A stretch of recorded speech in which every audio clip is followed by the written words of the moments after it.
They all stuck around for you guys. So, this is our 8th grade, and they've been doing a lot of good work this year. The 7th and the 8th grade both learned their patriotic songs by a method called solfege, movable do solfege to be specific. If you've seen The Sound of Music, you've been exposed to it. Do, re, mi, fa, sol, la, ti, do, and so on. Well, we assigned those names to different notes in music, in written music. And the first piece of music that I gave the 8th grade this year had no words on it. It was handwritten by me, and it gave them very little information about what song it was. The title that I gave them was a question mark. And we had to discover, via using that method of solfege, what it sounded like. And we had to learn how to read the rhythms so that we knew when to sing which notes and what they were supposed to sound like. And eventually they had an aha moment. I think one person did, and then everyone was like, oh yeah, you're right, light bulbs. Went on like Christmas, it was nice. And after we had memorized that piece of music on the solfege, and we use this in other pieces of music too to really know our notes, then we assign the words. And that helps us to be able to do difficult music without a piano, without any instruments, telling us what notes are supposed to sound like, and using just our inner hearing and the skills that we're building every day in class. So if you ask these students, we do a lot of exercises with solfege, and I'm sure that if your students practice at home, you've heard some of those. They're lots of fun. So that's how we've learned this a cappella music. This set actually features 2 a cappella pieces, which I'm really pushing on these students to get them ready for high school. And tonight when we warmed up, I seriously thought that I was back in a high school classroom. They sounded like that. So very proud of the work that they're doing. Thank you for sticking around.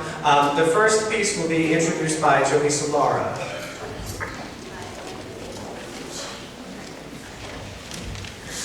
The patriotic hymn America Beautiful has been a widely sung and admired song since its composition in 1910. Based on the poem of the same title by Catherine Lee Bates, written in 1895, and the music of Samuel Warne, published in 1892, the combination has long been a contender for the title of our national anthem.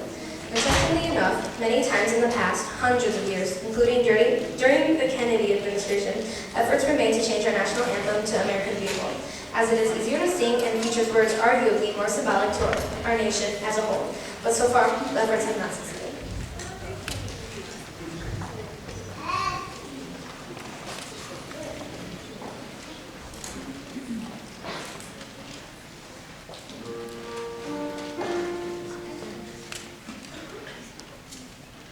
Oh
written by Robert Burns in 1794, and has been set to many other melodies by a number of composers throughout music history.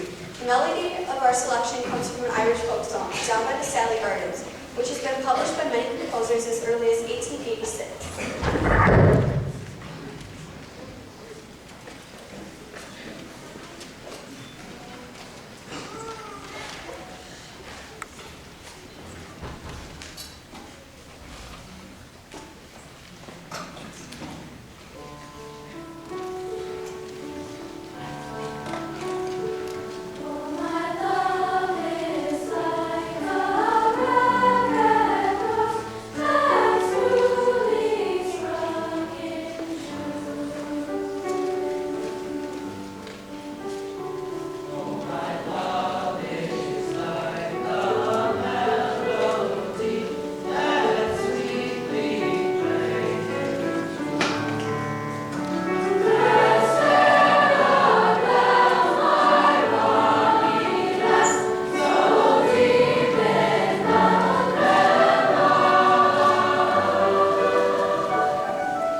Song is a modern spiritual composed by Moses Hogan. Having passed away at the age of only 45 in 2003, Moses Hogan has an impressive body of work and achievements and deserves credit for single-handedly introducing choral spiritual singing into the professional music world. Like a Mighty Stream is an example of one of his more accessible works, as many of his larger works are very difficult to sing and require a large number of band singers to perform.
got one more piece for you. I hope that you've enjoyed yourselves tonight. I hope that it's a nice thing to do on a Thursday night, come to a concert like this, and it's time well spent. I've got a few people who I'd like to thank.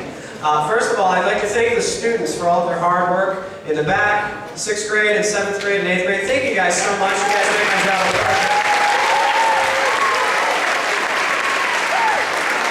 I'd also like to thank all of my colleagues here at West, especially Kayla Kuhn, who I share an office with. She's very helpful. We're both new this year, so we've been figuring it out together. I'd also like to thank our administration, Michael Maxson, for being here tonight, all the support that we get from our program. Also, Keith Ruffalo, assistant principal. Mr. Ruffalo has even come in and sung with our choir before. He joins the bass section from time to time. We love it when he does that. So keep up the good work. Also, I'd like to thank the staff that helped us set up tonight.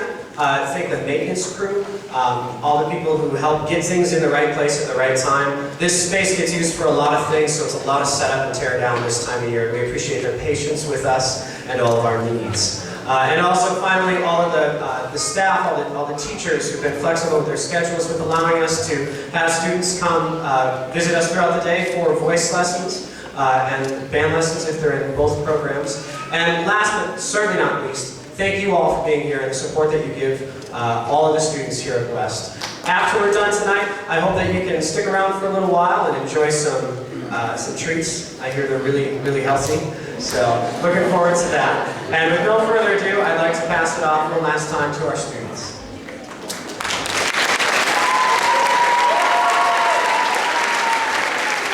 And I'm sorry, I forgot one person. Ms. Kai Etienne has been accompanying us tonight. She's fantastic.